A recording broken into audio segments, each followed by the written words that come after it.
Welcome to Plants, People, Science, a podcast from the American Society for Horticulture Science, where we like to talk about all kinds of things that are horticulture. All kinds of things. I'm Samson Humphrey. I'm a PhD student researcher at the University of Tennessee, and I'm one of your co-hosts. And I'm Kurt Rome, your co-host. I'm a university professor at the University of Arkansas. We'd like to welcome our audience and thank you for joining us today. We hope that you'll find the conversation enjoyable and informative. Oh, I know they will. I'm excited for this episode, partially because I'm already getting eager about this year's baking. I love putting berries in my baked goods, and this just gets me more excited to use raspberries and blackberries and things that I may not have baked with before.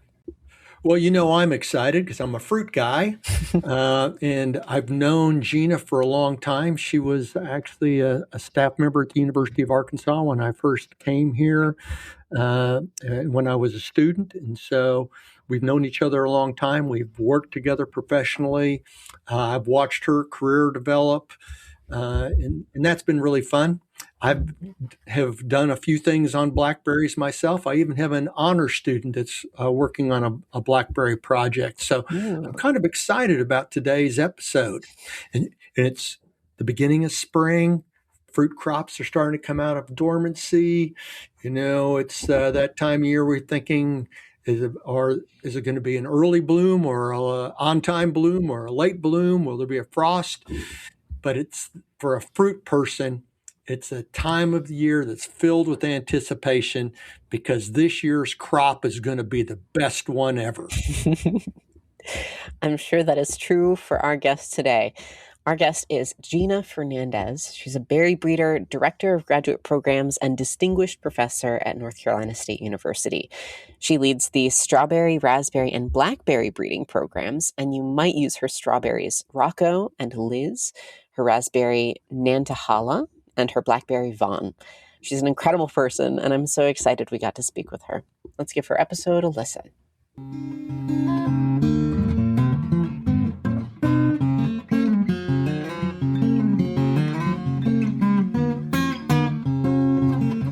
Hello, Dr. Fernandez. Welcome so much to the podcast. Thank you for coming today. Well, thanks for inviting me.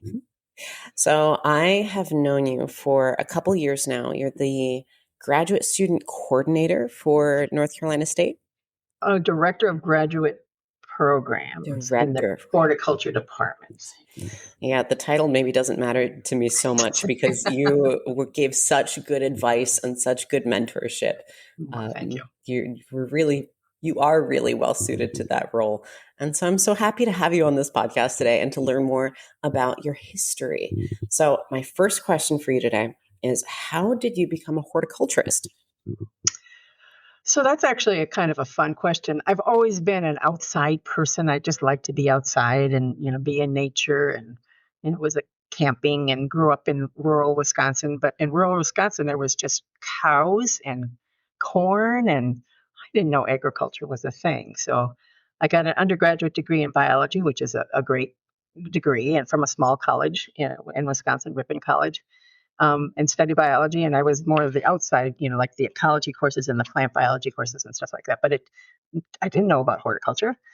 And then a couple years after I had graduated, I was waitressing and traveling and just being a young adult, having fun all over wherever. And I finally decided, I was around 25 years old. I said, I need to do something with my life. I can't just keep doing this. And I was living in Minneapolis, Minnesota, and there's a big university there called University of Minnesota, and I found the graduate handbook, and I looked up the equivalent of my current role now as director of graduate programs for a bunch of different programs that were in plant science, because I know I like plants and I like being outside. And so I just ran, and it was before there was an internet. Maybe it was the beginning of an internet, but it wasn't around a lot. And so I just called them up and said, hey, I'm interested in plants. Can I come and talk to some people? I'm interested in graduate school. What do you do? And so I made appointments with various faculty members. And one of the faculty members I made an appointment with was Emily Hoover. And Kurt knows who she is. She was a fairly new faculty member at that time. She said, I can't meet with you. I'm too busy, but I'm going to the apple orchard. Can you come out with me and we can talk about what we're doing? And I'm like, oh, well, that's really weird. I don't know you, but I think I can do that. You sound legit. And we met early one morning because that's what you do when you have field research. She picked me up and we went to an apple orchard that was a couple hours away. And the birds were singing, the apple trees were beautiful. We collected these samples. She was enthusiastic. It's like, sign me up. I'm here, whatever it is. And she's, so like, well, sometimes you go to the field and sometimes you're in the lab and sometimes you're at work in the greenhouse. So it was just a nice mixture of things. And it was also a person who I got along well with at that time too. So before that, Dr. Fernandez, I got a question for you. Sure. Can we call you Gina? I mean, I've known you for a long, long time, so I just want to make sure that, we have been colleagues and friends, and we go back a long time. Prior to meeting Dr. Hoover, had you ever thought about horticulture and fruit crops? Had you been around them, or was it the trip to the orchard that put the hook in you? It was the trip to the orchard, absolutely. And I like the fact that it was a tangible product too. You're doing research on something you can eat, and you can't come home at the end of the day. And I still love that. I bring home strawberries and blackberries, many times a week, sometimes in the harvest season too. So it was that. Yeah, absolutely. Emily is the one. We're really kind of lucky in horticulture because we get to eat our results. Or if we're looking at ornamentals and floriculture, we get to take them home and put them on our table. Yeah. They're pretty, but I can understand that. I had a very similar experience that when I decided to become a pomologist in an apple orchard.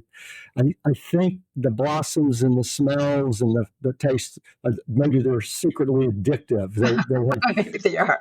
They put a trance on you. Who domesticated who? Did we domesticate the apple or have they domesticated us? So you enrolled in the program. Tell us how that went. And, were you a little nervous or scared? You didn't have that horticulture background? Sure. Yeah. I didn't know plants at all. And I think the first semester I had to take an entomology course and a plant pathology course. And this is not what I wanted. I didn't like that at all. I need to be with the plants. And so the next, we made sure the next semester I signed up for, I forget what it was, if it was, the tree fruit course or the small fruit course, but I was taking more plant physiology, which I really enjoyed. And then started doing the research too the second semester. So that was a lot more encouraging. But at first I was like, this is not what I'm thinking it should be. But then, and I also started getting into the research more than the classes too. And it's like, get my hands on these things that would help with other people's projects too. I had some good other people that were on Emily's and Jim Luby's team that we would go out to their plots and do things too. So it was just a fun time. The collegiality you have with the other team members is just a good learning experience as well. What was your master's thesis area? Was it on what kind of crop was it, and what kind of project? Was it a physiology, or were you now starting to dive into genetics and breeding? Not yet. So in Minnesota, they study cold hardiness there, right? That's the thing. So that makes sense. So it was with a Mark apple rootstock. We were looking to see how hardy it was. So we devised a bunch of experiments where we would do defoliation studies and freezing studies and look at the browning and a couple other things. I can't remember all what it was. But so it was with apples at that time and looking at cold hardiness in the Mark apple rootstock, which is a new rootstock at that time. Well, wonderful. So you completed that, and then where did you go after Minnesota? What was your next step in your scientific journey? So I wasn't sure that I wanted to be the boss. I just liked being with the plants. I liked doing things with the plants, and I interviewed for a couple of different jobs, and one of them was at the University of Arkansas with Jim Moore would be the breeder at that time, and then John Clark was the station superintendent or something like that in Clarksville at the research station down there. And I went down there and I interviewed for the job, and they described what it was, and it was being outside, and I would get my own little four-wheeler, and I'd go around and do the pruning and do the crossing and collect the samples and run the samples. And they also asked if I could set up a tissue culture lab, which at Minnesota, I learned how to do tissue culture too. So I helped them set up a tissue culture lab. And it was just the right mixture of, being inside, being in the lab, being in a new place, and being with an exciting program. We're doing exciting things. At that time, they were released the first thornless blackberry too. So I was there for that, to see that go through. So, and then I worked there for 2 years. And then at about 2 years, it was kind of a lonely place for a single young woman to be in. Ozone, Arkansas is where I lived and worked in Clarksville. So there's, not much down there, Kurt, right? There might be Yeah, more. well, not many people can say they lived in the ozone. I lived in the Ozone, there is the Burger Shack. Oh, there wasn't one there then when I was there. And, there's the meeting hall and whatever it is, 10 houses. It's a small town. You live in small town, rural mountain Arkansas. I could understand that. Well, you didn't have to spend much money on nightlife. No, I saved a lot of money for sure. But then, realized, towards the end of the second year too, it's like, I need to do something more, and I'd like to be the boss. I think, I'd rather, listen to John Clark talk all the time was just getting a little bit much every day, hearing the same stories over and over. Sam, you might not have experienced that, but I experienced it for 2 years straight. So love the guy, but I'm ready to move on for something else to do. And then I applied to several different graduate schools, and then I also applied to for a job at Driscoll's. And flew out to Driscoll's and interviewed with them and was offered a job with them to work as a strawberry breeder in California because I'd gotten the experience. I wasn't trained as a breeder, but I had gotten the experience of the field components of it at the University of Arkansas, their breeding programs there. And then also interviewed for a couple different graduate positions and went to New York and talked to them too, and decided that probably Cornell was the place that I needed to be. So you weren't always dead set on academia? No, not at all. I didn't even think of it as I didn't think I wanted to be a professor. I just wanted to be the boss. What attracted you to Cornell? Was it the program? Was it a faculty mentor there that you wanted to work with? So there again, it was, I talked to Marvin Pritz, and he was a young faculty member, and he just, exciting, enthusiastic. And when I went up there to tour, we hiked probably all the state parks that are in the area on the same day. And, it was something that, this is what I want to do. I want to be by all this beauty and these, state parks and this natural beauty. There's lots of waterfalls, and it's just a pretty place to be. And then the reputation of Cornell was good too. And a couple of people had told me, Gina, your choice is clear. You can get a PhD or you can, go work for Driscoll's, which, not a bad choice, but the better choice is to go get your PhD.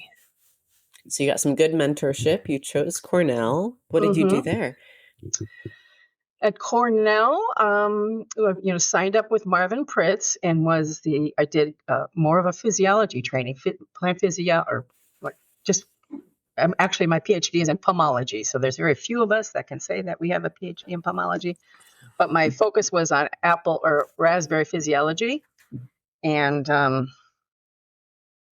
with a minor in plant breeding. So I had a little bit of plant breeding in the background there. And we looked at the physiology of raspberry plants. There's not many people had done much about that. One of the big takeaways that I worked with Todd Dawson as well. He's a physiological ecologist that was a rising star at that time, and it was good to work with him. And one of the takeaways that I had from that program was we did a study where we had potted raspberry plants and we put them in a growth chamber and cranked up the temperature, and found out that raspberries do not like the heat. Somewhere around 70 degrees, they just plateau out and then start to decline. So I still use that information when I give talks about raspberries and wherever I go. It's like, especially in North Carolina, it's like, how often is it 70 degrees or cooler, in the summer for raspberries? So we just know that they shut down when it gets hot. So, that still is useful piece of information for that. Dates back to way back then when I was doing my PhD. What raspberry variety were you using? I mean, about that time, the heritage raspberry developed at Cornell was becoming very popular, and it was kind of a transformative idea as a primocane As a primate, fruiting berry. it was Titan actually. We used the Okay. florking, yeah. So it was from the same breeding program, but it was Titan because we wanted a florking fruiting raspberry. Okay. Wonderful. Mm-hmm. And how long did your PhD program take? How long did from the time that you arrived there and you started getting familiar with state parks as well as raspberries? So I started in 1990 there, and then I graduated in 94, so about 4 years. I came in January and graduated, I think, in February or something like that. Oh, you got right after it. That's really good. If all PhD students can finish in 4 years, that'd be wonderful. No, I get stuff done. I don't wait around for stuff to happen. So there till 94. And we know now that you're at North Carolina State. Did you go straight there? No, there's a little side tour that occurred between 94 and 95. Started in 96 at NC State. So I took a postdoc at Cornell with Todd Dawson in his lab, did some more plant physiology work. And then also happened to get married to a fellow graduate student at Cornell, Craig Yencho. Some people may have heard of him. He's a sweet potato breeder. But he was offered a job down in Cali, Columbia at SIAT. So, was whoever got the first job, we'd go there. And he got the job offer down there. On the way to South America, I got a call from Tom Monaco from NC State. He was the department head at that time. He said, and I had interviewed already, and I was second place. And so they said, well, looks like you might be first place. You're edging up. The other one's not working out. Can you stop by here? And I said, well, I remember that I told you about this person that I have attached to me. And they said, bring him. We think we got a job for him as well. So we stopped through on our way down to South America in Raleigh, and he interviewed sort of, and then we kept on going down to South America, and they gave us time to figure out what we wanted to do. They offered us both jobs here. So and then the rest is history. It came back. It was at a time when things in Colombia were a little bit dicey, and the Cali cartel was in full activity mode, and we would see people getting in dangerous positions a lot. So it was not at the safest place to be. So we decided to come back. So in North Carolina, the position that Dr. Monaco was interested in hiring you for, I mean, you had a pretty diverse background. So you'd worked on tree fruit physiology. You had then worked inside of a small fruit breeding program at Arkansas and essentially, managed much of that for several years with, two really internationally renowned fruit breeders. Then you went to Cornell and worked on small fruits. What was the job at North Carolina? Was it small fruits just in general, or was it small fruit physiology, small fruit breeding? I mean, North Carolina State has always had a strong small fruit breeding program. Yeah, so I wasn't hired as the breeder, or as a breeder at all. I was hired as a cultural management person, and it was an off-campus location, and at that time, methyl bromide was becoming, what's it called? Phased out, I guess. And so, I identified that as a problem that needed to be addressed, and for the local industry. And at the same time, actually 3 days before or after I was hired, Frank Lowe's, who is currently our department head and was at that time plant pathologist responsible for strawberries, also was hired. So we were in these these new faculty meeting things together all the time, and we started talking. It's like, oh, you're doing strawberries. Oh, you're doing strawberries. So we started talking about what we could do together, and so we had a series of methyl bromide alternative grants we looked at.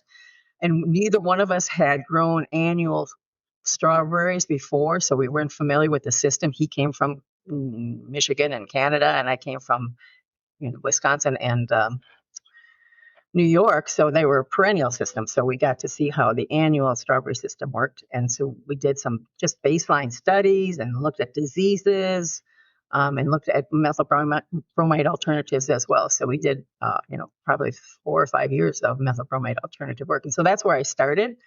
I merged into breeding as Jim Bellington started to retire, and also we wanted to change our location, so we wanted to come to campus. And so Manako said, if you come to campus, you got to do some breeding. And I said, oh, well, I think I can do that. I'm not trained as a modern breeder, but I know how to make crosses and make selections and things like that. So yeah, so I started the breeding sort of by accident, but had enjoyed it very much. That's amazing. As a student, it's so easy to think like, okay, I'm applying to this job. This is what I'm going to be doing forever. Like and it's so cool to see how your roles and skills and Be plans have flexible. just shifted. Yes. Yeah. Mhm. I don't know. It gives me a lot of hope.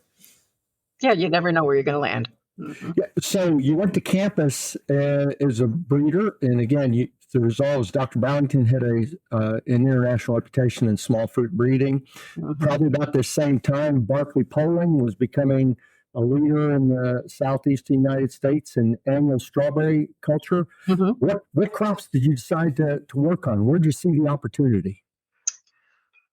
Well, so for Jim, I took over the caneberry breeding program. So it was the blackberry and the raspberry breeding program, and just try to reinvigorate that, do some cultural management studies or as well, in addition to the breeding, and set up a series of blackberry trials across the state. Because coming from Arkansas, I knew blackberries probably would grow here well, but there wasn't really an industry here. So I got some money and at the same time, the tobacco industry was phasing out of tobacco. So there was some money available for looking at alternatives.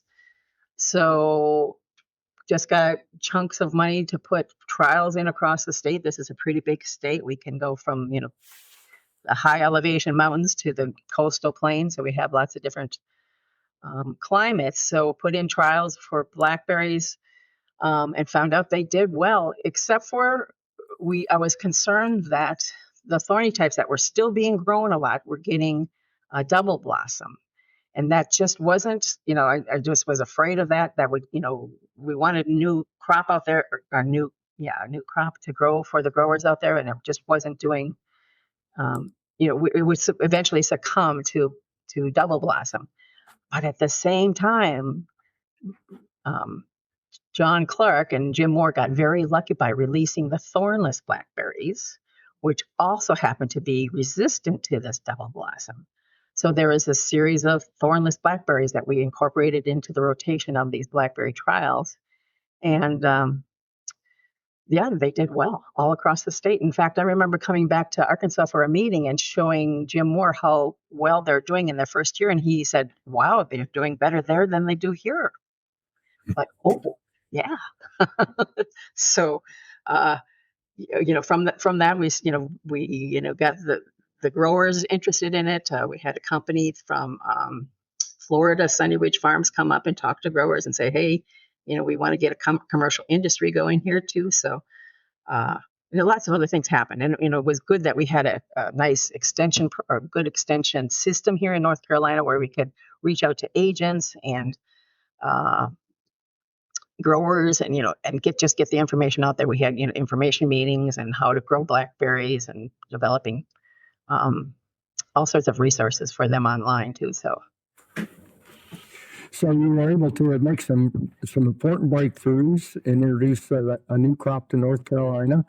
And obviously, thornlessness and resistance to double blossom were important. mm-hmm. But in your time as a fruit breeder, two of these crops that you've worked with, blackberry and strawberry, have gone from being very localized, seasonal, in-season Mm-hmm. crops to commodity crops.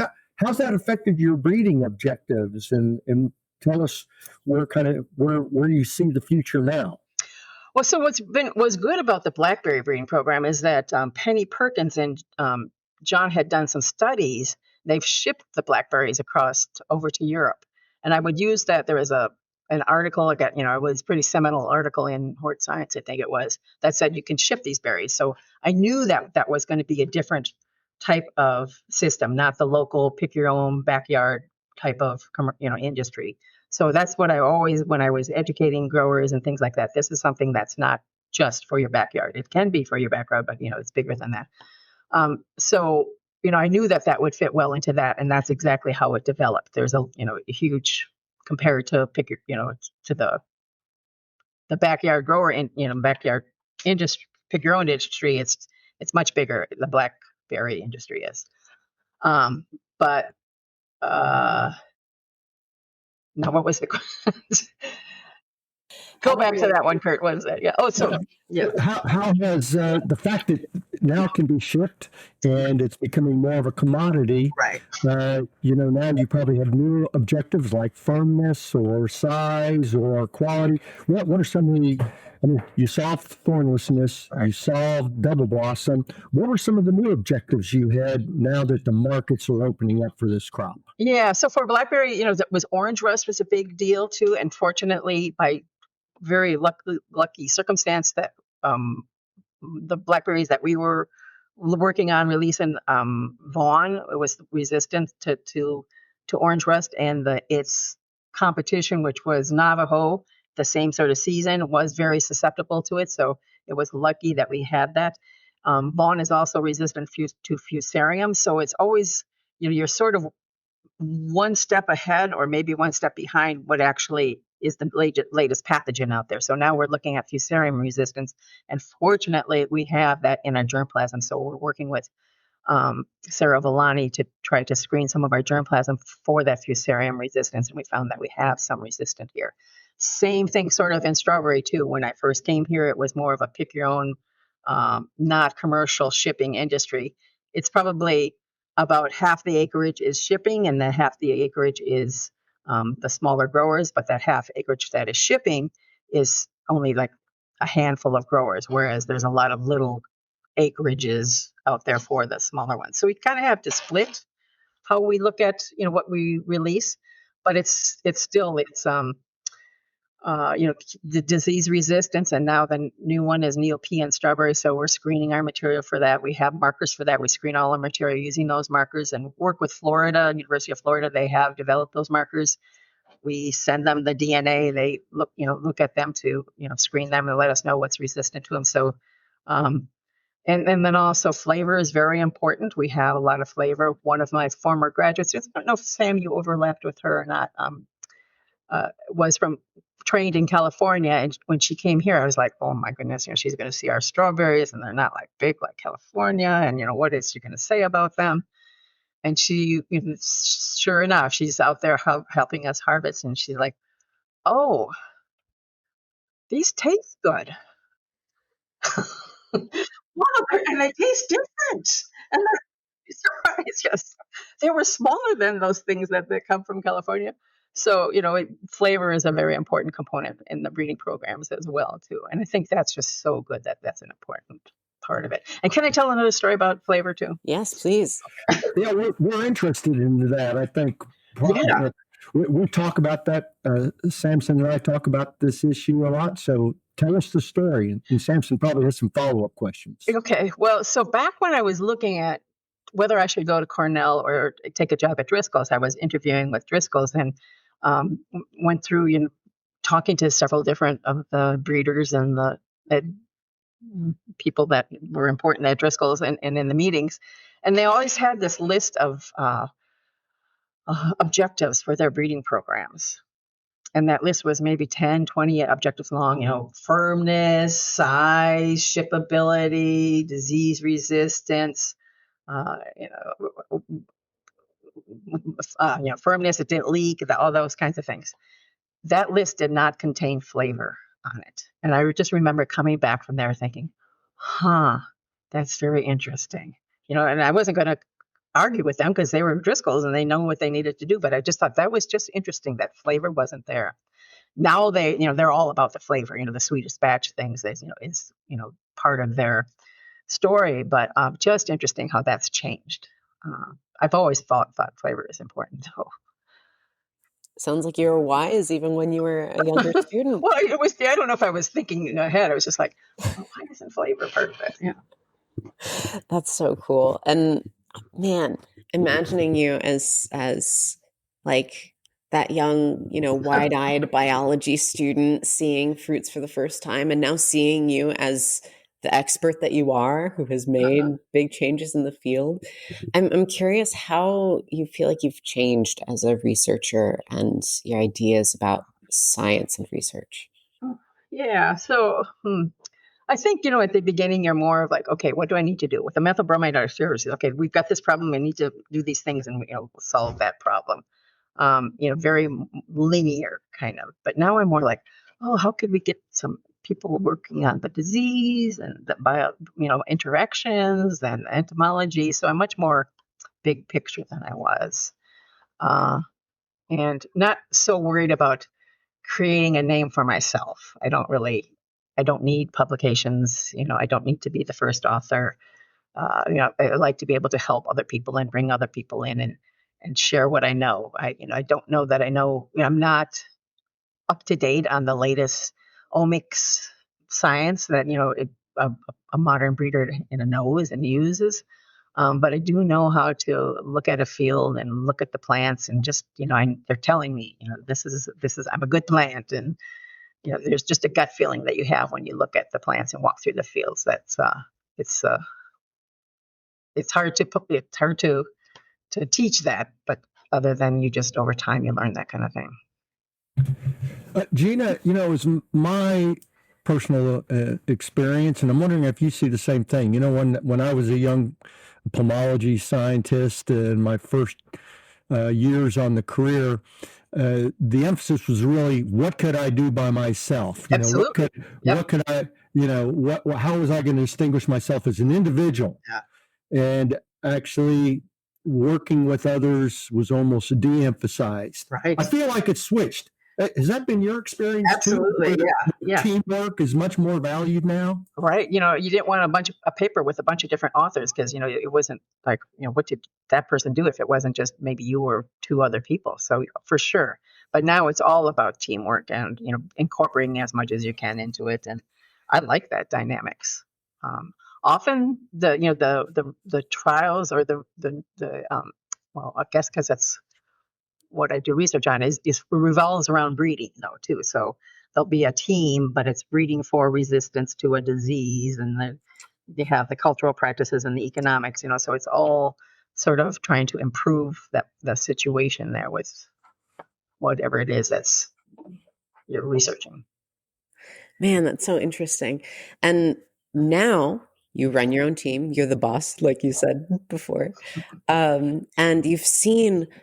I assume because you are so experienced and you've been a part of so many teams, you've seen many different ways that teams can work together and different teams can collaborate or not collaborate. Mm-hmm. I'm curious what your idea of what do you think goes into making teams work well together or within the team?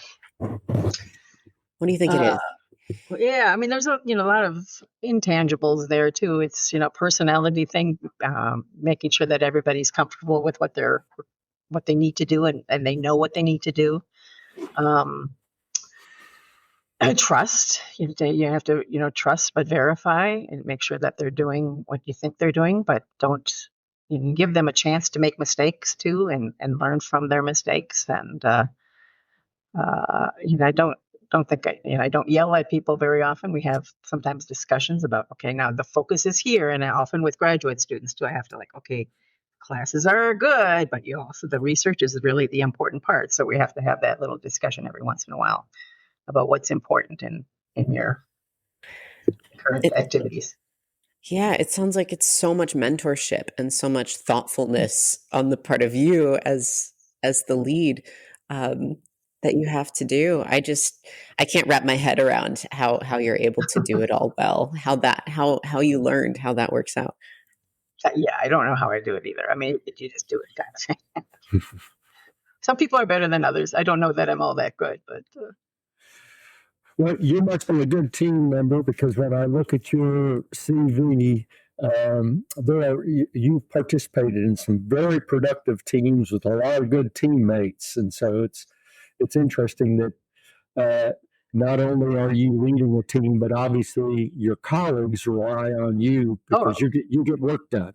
yeah. Well, and it's just good. We have good people to work with. I mean, Penny Perkins Veazey's been great. Frank Lowe's has been great.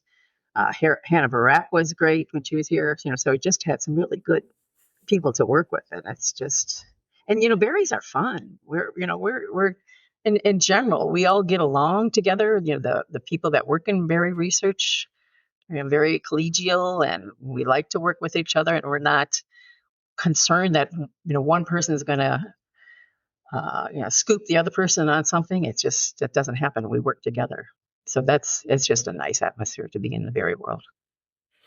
When you're a mentor for your graduate students or any students that are working with you, pursuing a degree or their thesis or dissertation, what are some of the things that you, as a scientist, a horticulture scientist, do you like them to walk away with? What's the big, I mean, they're going to do a project and they're going to hopefully get a publication, hopefully get a job. But are there other things that now, as a mentor, you like those that you're being a mentor to walk away with? Yeah, so experiences beyond the classroom and beyond the research too. Those professional development opportunities that they take, going to meetings, traveling to different locations, participating in uh, skill building workshops here on campus. We have, some preparing for the professoriate and accelerate to industry. So things like that, because it's just so important to be able to communicate and to interact beyond your project. You get so focused on things too, so I like to have the students do other things. That's really fantastic to hear that you aren't just worried about publications or aren't just worried about A younger conference faculty member presentation. might be, but I Yeah, don't care. yeah. And so do you encourage your students like verbally? How do you provide that mentorship? We meet once a week with each student usually, and then we have they'll have, if they have a greenhouse or field experiment too, I'll stop in on them every couple of weeks, or just to see how things are going. Very casual. Uh, Mm. yeah, and we meet as a team too, as the berry team. We meet once a week. We're called Team Rubus. So we meet. One of my old graduate students coined that term years ago, so I add Team Rubus and Fragaria. But we're Team Rubus, and we meet once a week and just go over, okay, what's been done, what needs to be done. Does anybody need help with this? And then one of my technician, him, Sam, is a baker. So what did Ian bake this week with the berries? And he's always coming up with yummy things. Wow. Yeah, it sounds like you have a system that you're very happy with. It sounds like you have like figured it out. But how has your mentorship style changed? What have you learned? What has changed over time? Ah, I think I was a lot more hands-on and more stick to the plan at the beginning. So this is what you need to do. It's still somewhat of a cookbook formula, especially for a master's student. We need to get this experiment done. Um, but I feel like the students now, they have exposure to new technologies and new information and things that I don't necessarily know and am familiar with. So like, bring it on. If you've heard something, if you know something else, let's think about that and see how that could be incorporated. So a lot more flexible with things. I'm really like to have students be able to write. I feel like that's so important, and I'm really scared now with ChatGPT that they're going to lose that skill. I feel like writing is it's really what got me into graduate school and through graduate school, is that I can write. Um, but I use ChatGPT, but it's still, I worry that the students were going to lose that skill set. Maybe they don't need it. I don't know, but it's an important part of building those brain cells and that, that scientific inquiry. Related to that, I know that you've always been very active in the American Society for Horticulture Science, and you bring your students. How has that participation in the ASHS uh, helped you in your career, and how do you see it helping your students? Oh, so it's a great, opportunity to interact with other students in the sessions. I like to recruit new students there too. Now, as a director of graduate programs, I'll have a desk at the new graduate student meeting or one of the initial meetings too, just to meet the new people. So, it's just, it's more on not what I present anymore. It's what the graduate students present. So I, like to push them out there and have them do their thing. I think if some of my graduate students had to give their talks, I probably would fail miserably because I don't know, all the techniques that were used and the technology that was used as well as they do. Yeah, we are fortunate that, for the last 5 or 6 years, and we're going to do it again at our next conference, it's become kind of a benchmark of the conference. We have a graduate school fair and career fair. So a great way to attract students and to meet. I do know you always have a great table there with a lot of bling. We do bling. So a great way to recruit students, but also a great way for your students to look for whatever their next step is. Right. Yeah. And it's just so nice to see that, I have a long list of students and see that, they come back and they send me pictures of when so my former students will send me pictures. Yeah, we went out and we took a picture to send to Gina. I wasn't there, I went to, if I'm not there, they'll send me a picture of, and they know who they are, so they interact with one another, and a lot of them never even overlap, but they still know each other. So that's just cool. Oh, that is so sweet. And to be able to see that, to be able Absolutely. to see these students move Yes. forward in the world and have new experiences, new lives. Right. Yeah. And they're doing, Amanda McWirt now is one of my students, and she's now at University of Arkansas doing great things. And oftentimes people say, Gina, can you give this talk? It's like, nope, I don't know. So, yeah. That's a sign of a great mentor too, when you play that role in people's lives. Yeah. Yeah, you had double impact on the fruit program at Arkansas, both working here in the years that you did work, and I do know you made really some substantive contributions to the breeding program while you were here working, and now you've said it's Dr. McWirt, who has become pretty much a rock star for us. Is, yeah. Yep. Yeah. So I just have one last question. Okay. Kurt may also have a last question. Okay. But mine is, so you've had decades of wonderful, novel experiences. You have made strides in the field. You have mentored students who have also made strides in the field. I'm curious what recommendations you would give to young scientists who are just starting out, figuring out what they want to do, and might like to hear your wisdom. Yeah, take advantage of all the opportunities where you can go learn, travel to a new location, for a professional meeting or for a grower meeting, just to see how things are produced in different regions and, what cultivars are grown and how they do things. I remember traveling to Europe when I was a young faculty member. It's like, oh my gosh, there's so many things we could do, modeling after what they do too. So, just take advantage of those opportunities and even the professional development opportunities too, because it builds on your resume to just show that you're a broader person than your project and your classes. Yeah, it teaches you about yourself too. Exactly. Absolutely. Yeah. Okay, I do have one more question, and it's the most hated question fruit scientists get. My favorite variety. What is your favorite variety of blackberry? Favorite variety of what? Any particular? Of blackberry. Of blackberry. Vaughn blackberry, for sure. That's my variety.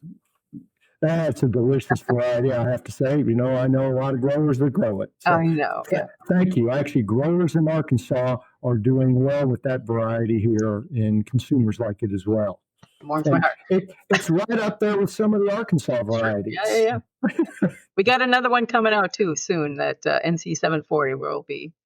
I think it's a contender for that. We call it a premium label because it always tastes good. So. watch for that one. That is so exciting. Well, thank you, Gina, so much for coming on to talk with good to us see you, today, Sam. to share your wisdom and your stories. Thank you. You're welcome. Thank you. Well, you have had a remarkable career. Thank you for all that you have done for students, for the American Society of Horticulture Science, and the fruit science that you've advanced, and it's helped growers and farm families and rural economies. But thank you for those contributions. You're welcome. You both. And thank you for inviting me.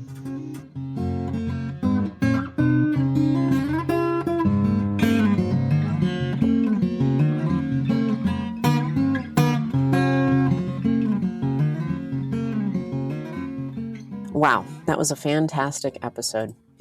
I really love asking these questions to someone that I see as a mentor. I have known Gina for a couple years now. I met her at ASHS during the graduate student fair. She's always been the one that has tabled for North Carolina State University, and so she's always like a bright face in the crowd. And then she was a mentor for me. I did go to her with some of my issues during my master's, and she has always been a very wise person. So hearing her thoughts on her career and berry breeding is just like a treat to hear. Yeah, she's had a really good career, and at the beginning and during our talk, we talked about some of the variety cultivars that she's released. A number of those have had really significant impact. Yeah.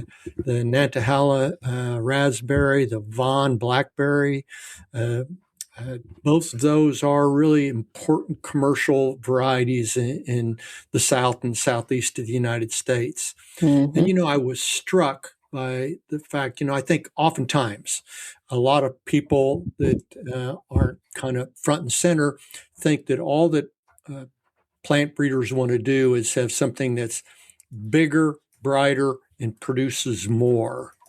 But the impact that she had, that flavor was always part of her breeding objectives. If it didn't meet kind of a flavor standard and have better flavor than what was already out there, it wasn't going to make it to market. So I really enjoyed that perspective. Oh, absolutely. Yeah. Hearing her thoughts about flavor and those breeding priorities is always so cool to me, because every single crop is different. But yeah, flavor, I think is I know it's important to me, and it's very important to consumers. And so, yeah, I love hearing how she weighed those different things. That was a fantastic interview. It really was. I enjoyed the conversation. Of course, Samson, it's always great to catch up with you and to spend an hour in conversation. I thought Dr. Fernandez was really interesting, sharing her experience, her journey. It really was about plants. It was about the people behind the plants and the science behind the plants. So it was a really good episode today and a fun conversation. This is Kurt Rome and Samson Humphrey.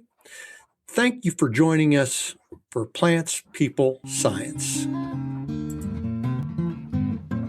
The ASHS podcast, Plants, People, and Science, is made possible by member dues and volunteerism. Please go to ashs.org to learn more. If you're not already a member of the ASHS, we invite you to join. ASHS is a not-for-profit, and your donations are tax-deductible. This episode was hosted by Samson Humphrey and Kurt Rome. Special thanks to our audio engineer, Andrew Sheldorf, our research specialists, Lena Wilson and Andrew Sheldorf, our ASHS support team, Sarah Powell and Sally Murphy, and our musician, John Clark. Thanks for listening.